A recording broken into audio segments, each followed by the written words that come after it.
마이클 조던은 빈칸에 스포츠를 한다라는 문구를 대형 언어 모델에 입력하고 다음에 올 내용을 예측하게 했을 때 농구를 정확히 예측한다면 이는 수백억 개의 외계 변수 안에 특정 인물과 그의 특정 스포츠에 대한 지식이 내재되어 있음을 시사합니다. 그리고 일반적으로 이러한 모델 중 하나를 사용해 본 사람이라면 누구나 그것이 수많은 사실을 암기하고 있다는 명확한 느낌을 받을 것입니다. 그래서 합리적으로 물어볼 수 있는 질문은 그것이 정확히 어떻게 작동하는지 그리고 그 사실들이 어디에 존재하는지입니다. 작년 12월 구글 딥마인드의 몇몇 연구자들이 이 질문에 대한 작업에 대해 게시했으며 그들은 운동선수들을 그들의 스포츠와 매칭하는 특정 예를 사용하고 있었습니다. 사실이 어떻게 저장되는지에 대한 완전한 기계적 이해는 여전히 해결되지 않았지만 그들은 몇 가지 흥미로운 부분적인 결과를 얻었습니다. 여기에는 사실이 이 네트워크의 특정 부분, 즉 다층 퍼셉트론으로 알려진 부분에 존재하는 것 같다는 매우 일반적인 고수준의 결론이 포함됩니다. 지난 몇 장에서 당신과 저는 대형 언어 모델의 기반이 되는 아키텍처인 트랜스포머의 세부 사항을 파헤쳤습니다. 가장 최근 장에서는 Tree Attention라는 부분에 집중했으며 다음 단계로는 네트워크의 다른 큰 부분을 구성하는 다층 퍼셉트론 내부에서 무슨 일이 일어나는지 세부 사항을 파헤치는 것입니다. 여기서의 계산은 실제로 비교적 간단합니다. 특히 뒤의 메커니즘과 비교할 때 그렇습니다. 본질적으로는 간단한 무언가가 중간에 있는 두 개의 행렬 곱셈으로 요약됩니다. 그러나 이러한 계산이 무엇을 하는지 해석하는 것은 매우 어렵습니다. 여기서 우리의 주요 목표는 계산을 단계별로 진행하고 기억에 남도록 하는 것이지만 이러한 블록 중 하나가 원칙적으로 구체적인 사실을 저장할 수 있는 방법의 특정 예를 보여주는 맥락에서 이를 수행하고 싶습니다. 특히 마이클 조던이 농구를 한다는 사실을 저장할 것입니다. 여기에 레이아웃은 딥마인드 연구원 중 한 명인 닐 난다와의 대화에서 영감을 받았습니다. 대부분의 경우 여러분이 지난 두 챕터를 보았거나 아니면 트랜스포머가 무엇인지 기본적인 감각을 가지고 있다고 가정하겠습니다. 하지만 복습은 항상 도움이 되므로 전체 흐름에 대한 간단한 상기입니다. 당신과 저는 텍스트 조각을 입력받아 다음에 올 내용을 예측하도록 훈련된 모델을 공부해 왔습니다. 그 입력 텍스트는 먼저 여러 개의 토큰으로 나뉘는데 이는 일반적으로 단어나 단어의 작은 조각을 의미합니다. 그리고 각 토큰은 고차원 벡터, 즉 긴 숫자 목록과 연결됩니다. 이 벡터들의 시퀀스는 두 가지 종류의 연산을 반복적으로 거칩니다. 벡터들이 서로 간에 정보를 전달할 수 있게 하는 어텐션과 오늘 우리가 깊이 살펴볼 다층 퍼셉트론입니다. 그리고 그 사이에 특정한 정규화 단계가 있습니다. 벡터의 시퀀스가 이 두 블록의 여러 번의 반복을 거친 후 최종적으로 각 벡터는 문맥, 즉 다른 모든 단어와 입력으로부터의 정보와 훈련을 통해 모델 가중치에 내재된 일반적인 지식으로부터 충분한 정보를 흡수하여 다음에 어떤 토큰이 올지 예측할 수 있기를 기대합니다. 제가 여러분에게 전달하고 싶은 핵심 아이디어 중 하나는 이 모든 벡터가 매우 고차원 공간에 존재한다는 것입니다. 그리고 그 공간을 생각해보면 다른 방향들이 다른 종류의 의미를 인코딩할 수 있습니다. 그래서 제가 자주 언급하는 고전적인 예는 여자의 임베딩에서 남자의 임베딩을 빼고 그 작은 단계를 다른 남성 명사, 예를 들어 삼촌에 더하면 해당하는 여성 명사에 매우 가까운 곳에 도달한다는 것입니다. 이런 의미에서 이 특정 방향은 성별 정보를 인코딩합니다. 그리고 이 아이디어는 이 초고차원 공간의 다른 여러 방향들이 모델이 표현하고자 하는 다른 특징들에 대응할 수 있다는 것입니다. 트랜스포머에서는 이러한 벡터들이 단순히 단어 하나의 의미만을 인코딩하지 않습니다. 네트워크를 통해 흐르면서 그들은 주변의 모든 맥락과 모델의 지식을 바탕으로 훨씬 더 풍부한 의미를 흡수합니다. 궁극적으로 각각은 다음에 올 것을 예측하기에 충분해야 하므로 단어 하나의 의미를 훨씬 넘어서는 것을 인코딩해야 합니다. 우리는 이미 어텐션 블록이 어떻게 문맥을 통합하는지 보았습니다. 하지만 모델 매개 변수의 대부분은 실제로 MLP 블록 안에 있습니다. 그리고 그들이 하는 일에 대한 한 가지 생각은 사실을 저장할 추가 용량을 제공한다는 것입니다. 제가 말했듯이 여기서의 교훈은 마이클 조던이 농구를 한다는 사실을 어떻게 저장할 수 있는지에 대한 구체적인 장난감 예제를 중심으로 할 것입니다. 이제 이 장난감 예제는 당신과 제가 그 고차원 공간에 대해 몇 가지 가정을 해야 합니다. 먼저 하나의 방향이 이름 마이클을 나타낸다고 가정하고 또 다른 거의 수직인 방향이 성조던을 나타낸다고 가정하겠습니다. 그리고 세 번째 방향은 농구의 개념을 나타낼 것입니다. 그래서 제가 구체적으로 말하는 것은 네트워크에서 처리 중인 벡터 중 하나를 꺼내서 그것이 첫 번째 이름 마이클 방향과의 내적이 1이라면 그 벡터가 그 이름을 가진 사람의 아이디어를 인코딩하고 있다는 것을 의미합니다. 그렇지 않으면 그 내적은 연기거나 음수가 되어 벡터가 그 방향과 실제로 일치하지 않는다는 것을 의미합니다. 그리고 단순화를 위해 그 내적이 1보다 큰 경우에 대해 무엇을 의미할 수 있는지에 대한 매우 합리적인 질문은 완전히 무시하겠습니다. 마찬가지로 이 다른 방향들과의 내적은 그것이 성씨 조던이나 농구를 나타내는지를 알려줄 것입니다. 그래서 벡터가 마이클 조던이라는 전체 이름을 나타낸다고 가정해봅시다. 그러면 이 두 방향과의 내적은 모두 1이어야 합니다. 텍스트 마이클 조던이 두 개의 다른 토큰에 걸쳐 있기 때문에 이는 또한 이전의 어텐션 블록이 이 두 벡터 중 두 번째에 정보를 성공적으로 전달하여 두 이름을 모두 인코딩할 수 있도록 해야 한다는 것을 의미합니다. 이러한 가정을 모두 가지고 이제 수업의 핵심으로 들어가 봅시다. 다층 퍼셉트론 내부에서는 무슨 일이 일어날까요? 이 벡터들의 시퀀스가 블록으로 흘러들어간다고 생각할 수 있습니다. 그리고 각 벡터는 입력 텍스트의 토큰 중 하나와 원래 연결되어 있었다는 것을 기억하세요. 일어날 일은 그 시퀀스의 각 개별 벡터가 짧은 일련의 연산을 거치게 된다는 것입니다.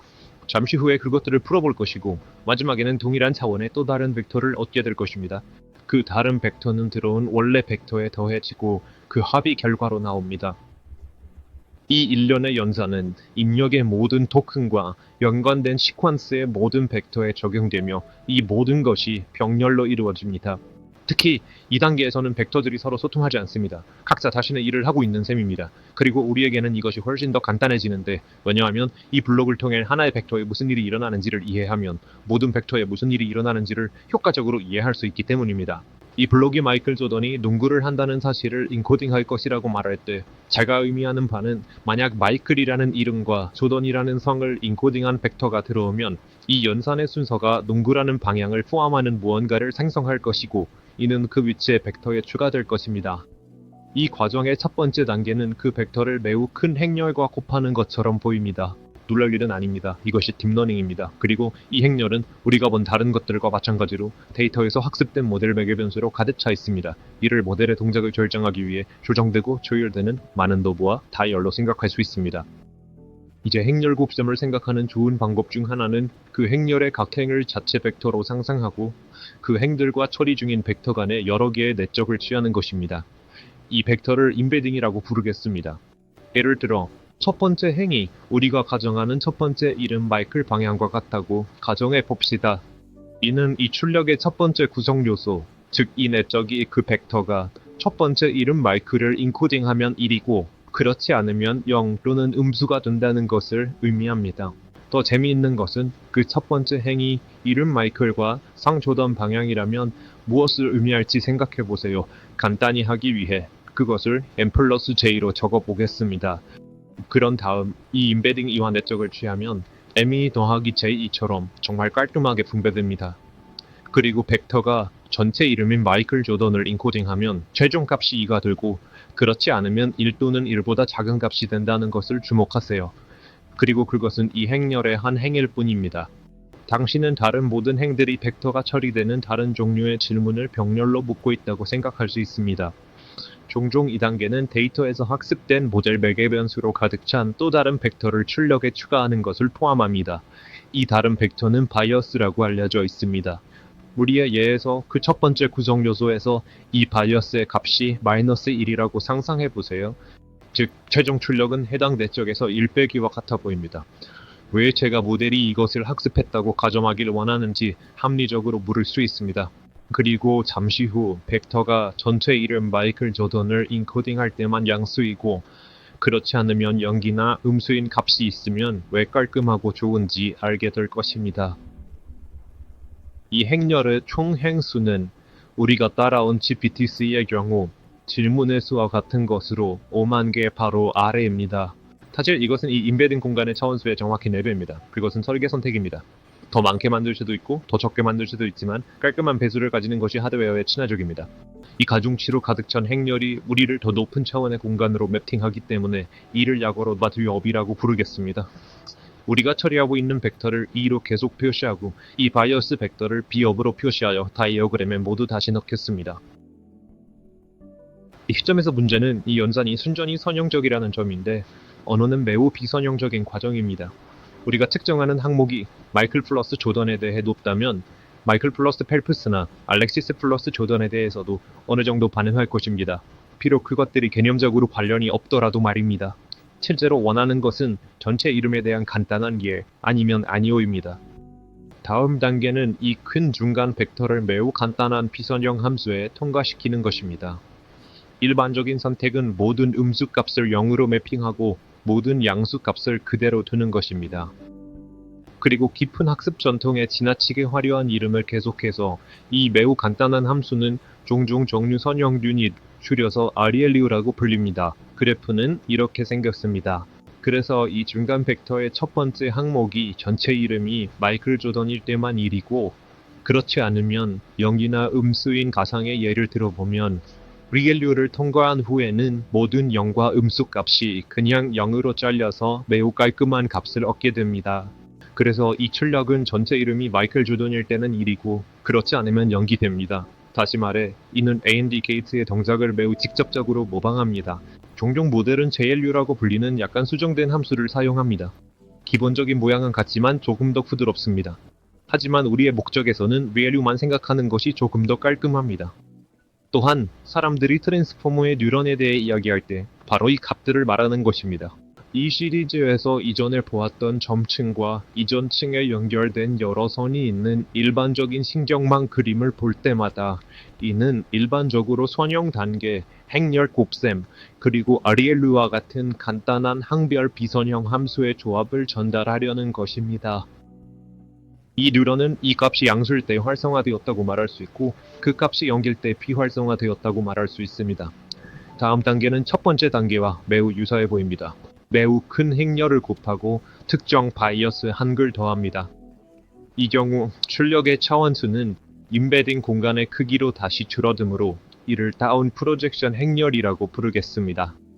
이번에는 행 단위로 생각하는 대신 열 단위로 생각하는 것이 더 좋습니다. 보세요. 행렬 곱셈을 머릿속에 유지하는 또 다른 방법은 행렬의 각 열을 처리 중인 벡터에 해당 항과 곱하고 그 재조정된 모든 열을 더하는 것을 상상하는 것입니다. 이렇게 생각하는 것이 더 좋은 이유는 여기서 열이 임베딩 공간과 같은 차원을 가지기 때문에 그 공간에서의 방향으로 생각할 수 있기 때문입니다.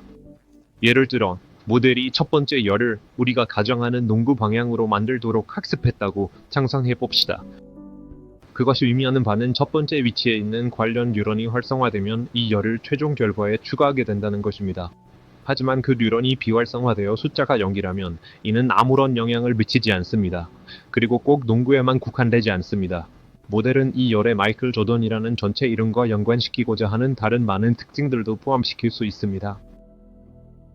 그리고 동시에 이 행렬의 다른 모든 열은 해당 뉴런이 활성화되었을 때 최종 결과에 추가될 내용을 알려줍니다. 그리고 이 경우에 편향이 있다면 그것은 뉴런 값과 상관없이 매번 추가되는 것입니다. 그것이 무엇을 하는지 궁금할 수 있습니다. 여기 있는 모든 매개변수 필드 객체와 마찬가지로 정확히 말하기는 좀 어렵습니다. 아마도 네트워크가 처리해야 할 어떤 기록 관리가 있을 수 있습니다. 하지만 지금은 무시해도 괜찮습니다. 우리의 표기법을 다시 조금 더 간결하게 만들기 위해 이 큰 행렬을 W다운이라고 부르고 유사하게 그 바이어스 벡터를 B다운이라고 부르며 그것을 다시 다이어그램에 넣겠습니다. 제가 앞서 미리 보여드린 것처럼 이 최종 결과를 해당 위치로 들어온 벡터에 더하면 이 최종 결과를 얻게 됩니다. 예를 들어 들어오는 벡터가 이름 마이클과 성조던을 모두 인코딩했다면 이 연산의 순서가 AND 게이트를 작동시킬 것이기 때문에 동구 방향이 추가되어 결과적으로 모든 것이 함께 인코딩될 것입니다. 그리고 이것은 모든 벡터에 대해 병렬로 일어나는 과정임을 기억하세요. 특히 GPT-3의 숫자를 보면 이 블록에는 단순히 5만 개의 뉴런이 있는 것이 아닙니다. 입력에 있는 토큰 수의 5만 배가 있습니다. 그래서 이것이 전체 작업입니다. 두 개의 행렬 곱셈, 각각 편향이 추가되고 그 사이에 간단한 클리핑 함수가 있습니다. 이 시리즈의 이전 비디오를 보신 분들은 이것이 우리가 그곳에서 공부한 가장 기본적인 형태의 신경망이라는 것을 알아차릴 것입니다. 그 예에서는 손으로 쓴 숫자를 인식하도록 훈련되었습니다.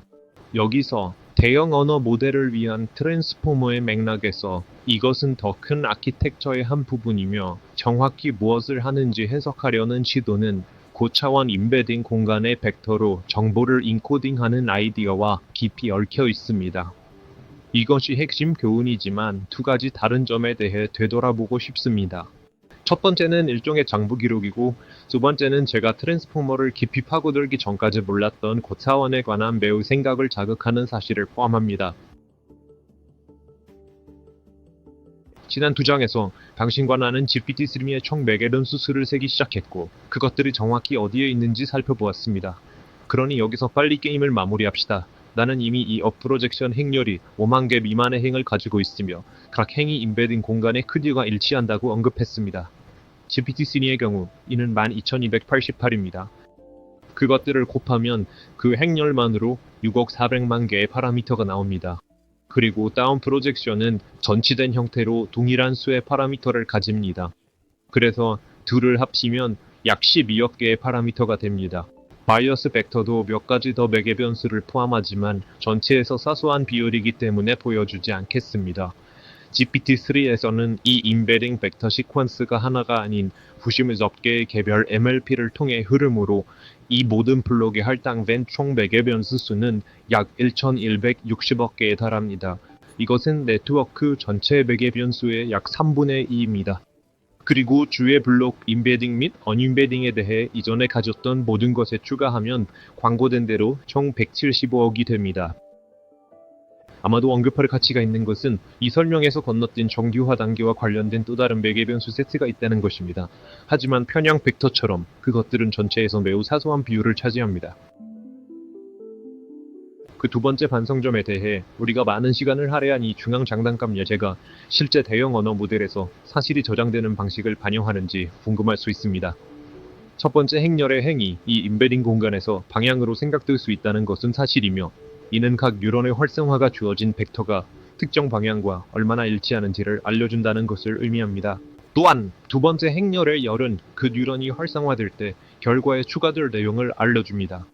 이 두 가지는 단지 수학적 사실일 뿐입니다. 그러나 증거는 개별 뉴런이 마이클 조던과 같은 단일한 명확한 특징을 나타내는 경우가 매우 드물다는 것을 시사합니다. 그리고 이것이 사실이라면 요즘 해석 가능성 연구자들 사이에서 떠오르고 있는 초이치라는 아이디어와 관련된 매우 좋은 이유가 있을 수 있습니다. 이것은 모델이 특히 해석하기 어려운 이유와 놀랍도록 잘 확장되는 이유를 설명하는데 도움이 될 수 있는 가설입니다.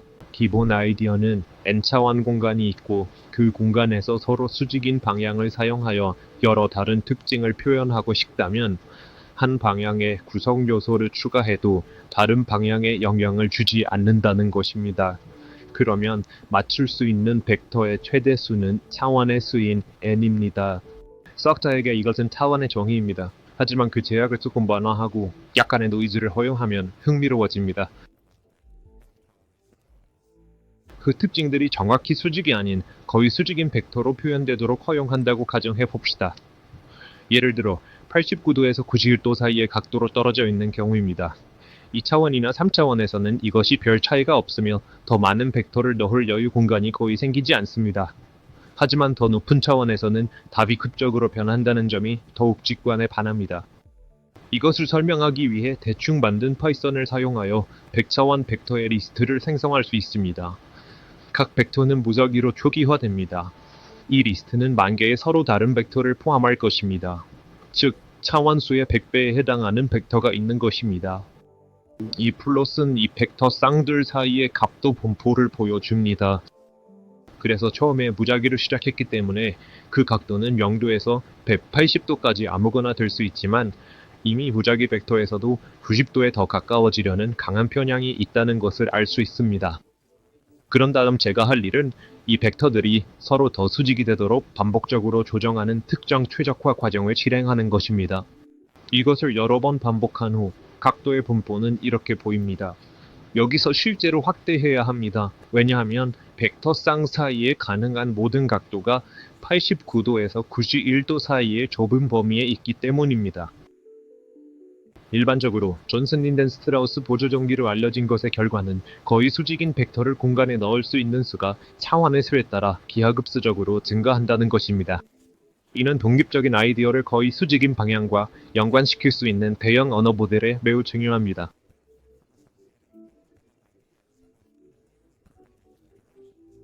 그것은 할당된 공간의 차원보다 훨씬 더 많은 아이디어를 저장할 수 있다는 것을 의미합니다. 이것은 모델의 성능이 크기에 따라 잘 확정되는 이유를 부분적으로 설명할 수 있습니다. 차원이 10배 많은 공간은 10배 이상의 독립적인 아이디어를 훨씬 더 많이 저장할 수 있습니다. 그리고 이것은 모델을 통해 흐르는 벡터가 존재하는 임베딩 공간뿐만 아니라 우리가 방금 공부한 다층 퍼섹트론의 중간에 있는 뉴런으로 가득 찬 벡터에도 관련이 있습니다. 즉, GPT-3의 크기에서는 단순히 5만 개의 특징을 탐색하는 것이 아니라 이 거대한 추가 용량을 거의 수직에 가까운 방향으로 활용한다면 처리되는 벡터에 훨씬 더 많은 특징을 탐색할 수 있을 것입니다. 하지만 그렇게 한다면 개별 특징이 단일 뉴런이 활성화되는 것으로 보이지 않을 것입니다. 대신 특정 뉴런의 조합처럼 보일 것입니다. 중첩된 상태로. 더 알고 싶으신 분들은 여기서 중요한 검색어는 희소 오토인코더입니다. 이는 해석 가능성을 연구하는 사람들이 진정한 특징이 무엇인지 추출하려고 할 때 사용하는 도구입니다. 심지어 그것들이 모든 뉴런에 매우 중첩되어 있을지라도. 이와 관련된 정말 훌륭한 엔트로피 캐심을 몇 개를 링크할게요. 지금까지 우리는 트랜스포머의 모든 세부 사항을 다루지는 않았지만 가장 중요한 점들은 짚었습니다. 다음 장에서 다루고 싶은 주요 내용은 훈련 과정입니다. 한편으로 훈련이 어떻게 작동하는지에 대한 짧은 대답은 모두 역전파라는 것입니다. 우리는 이 시리즈의 이전 장에서 다른 맥락으로 역전파를 다뤘습니다. 하지만 논의할 것이 더 있습니다. 언어 모델에 사용되는 특정 비용 함수, 인간 피드백을 통한 강화 학습을 사용한 위세 조정 아이디어, 그리고 스케일링 법칙의 개념 등이 있습니다. 적극적인 발로와 여러분께 빠른 메모를 드리자면 다음 챕터를 만들기 전에 제가 탐구하고 싶은 비지계 학습 관련 비디오들이 많이 있습니다. 그래서 시간이 좀 걸릴 수도 있지만 적절한 때에 올 것이라고 약속합니다.